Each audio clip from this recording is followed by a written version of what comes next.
সত্যি কথা বলতে আরেকবার ট্রাই করি, বলছি তোমাদের। ঘি ভাত খাচ্ছি গাইস। এখন আছি আমি কৃষ্ণনগর, আর কৃষ্ণনগরে রোবটের দ্বারা কিন্তু খাবার সার্ভ করা হয়। আর এখানের পুরো অ্যাম্বিয়েন্সটা তোমাদের ঘুরিয়ে দেখাবো আজকে। চলো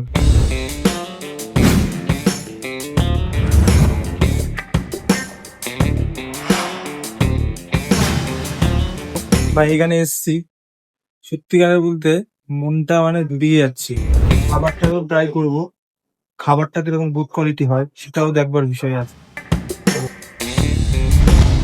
এখানে সত্যিকারের অ্যাম্বিয়েন্সটা খুবই সুন্দর, মানে একটুখানি যদি দেখাই তত সুন্দর কারিকার্য করেছে। একটা মনেই হচ্ছে না যে আমি কোথায় বসে আছি।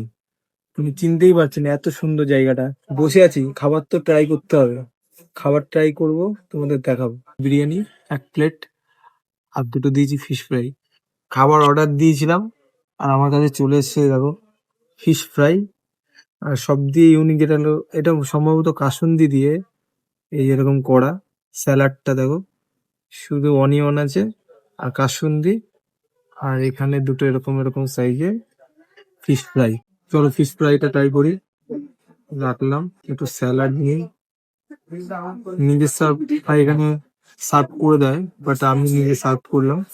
ব্যাস ভাই, নতুন জায়গায় এসেছি তো রিভিউ দিতে ঘাবড়াচ্ছি কিরকম। ফিশ ফ্রাইটা যদি ভাঙি, এরকম কোটিং এরকম আছে, এই এরকম ফাইবার বলে এটাকে, মাছের। দেখো কতটা সুন্দর, এই দেখো। চলো টেস্ট করি কাসুন্দি নিয়ে।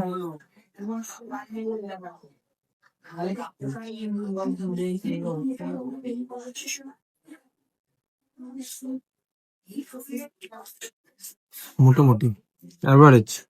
বিরিয়ানি চলে এসছে, রাস্তা চিনতে পারছি না, আমি পাবো তো? না, এই রে, চলে এসছে বিরিয়ানি বলতে বলতে।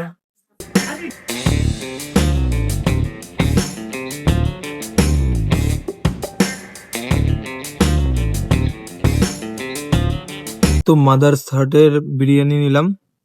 ফ্রাইটা তো আগে রিভিউ দিলাম। বিরিয়ানি এরকম, এর মধ্যে তোমরা 2 পিস চিকেন পাবে, একটা এরকম সাইজের আলু পাবে, এরকম সাইজের একটা ডিম পাবে, আর রাইস ঠিক এরকম, একটু হালকা অয়েলি অয়েলি আছে। চলো টেস্ট করা যাক।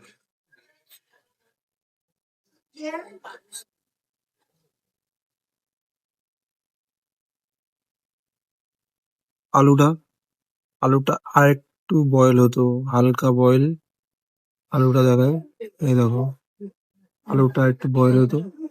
সত্যি কথা বলতে আরেকবার ট্রাই করি, বলছি তোমাদের। ঘি ভাত খাচ্ছি। সত্যি কথা বলতে আরেকবার ট্রাই করি, বলছি তোমাদের। ঘি ভাত খাচ্ছি।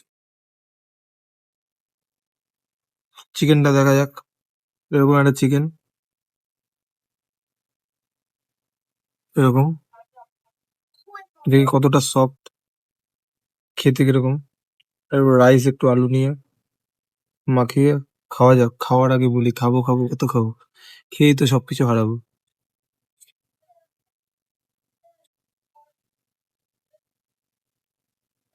মাদার হার্টস এর খাবার টাবার খেলাম, একটুখানি বিলটা তোমাদের দেখিয়ে দিই। ওখানে বিলটা পরে দিয়েছে। বিলটা যদি দেখায়, এটা বিরিয়ানি নিয়েছিলাম 220 টাকা নিয়েছিল, চিকেন বিরিয়ানি। ফিশ ফ্রাই দুটো নিয়েছিলাম, আমি আর আমার বন্ধু ছিলাম, দুটো 140 টাকা। একটা জলের বোতল নিয়েছিলাম। টোটাল দাম পড়েছে 380 টাকা।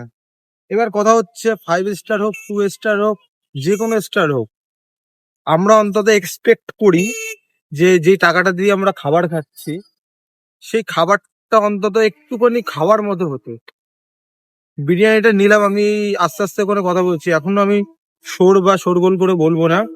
বিরিয়ানিটা যখন নিলাম না, বিরিয়ানিতে কোনো বিরিয়ানির টেস্টই পাইনি। বিরিয়ানির কোনো টেস্ট নেই, মনে হলো যে আমি ঘি ভাত খাচ্ছি। গেল। ফিশ ফ্রাইটা যখন ফার্স্টে নিলাম, তখন ফিশ ফ্রাইটা পুরো সবকিছু দেখলাম ঠিক আছে, নর্মালি কোটিং ফোটিং সবকিছু ঠিক আছে। বাট ফিশ ফ্রাইটা যেটা ফিশ খেলাম, আমার মনে হচ্ছে ফিশটা খুব ভালো একটা কোয়ালিটির না, একটা নর্মালি কোয়ালিটি। তা আমার কথা হলো এই যে 380 টাকা দিয়ে এই খাবারটা খেলাম, অন্তত লিস্ট, আমি কন্ট্রোভার্সি কথা বলছি না, লিস্ট খাবারটা একটুখানি বেটার হলে ভালো হতো।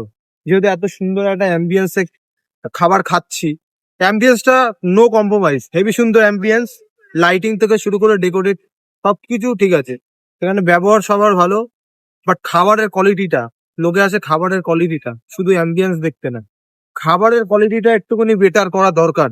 আমি এখানে ম্যানেজমেন্ট, আমার ভিডিওর মাধ্যমে বলবো ম্যানেজমেন্টদের, তোমরা পারলে বা আপনারা পারলে একটুখানি খাবারের কোয়ালিটিটা মেনটেন করুন। কারণ আমি অনেক জায়গায় যাই, ভিডিও করি, খাই, স্ট্রিট ফুড থেকে শুরু করে সব জায়গাতে ভিডিও করি, আমার কোথাও গিয়ে মনে হলো যে একটুখানি বেটার কোয়ালিটি করা উচিত।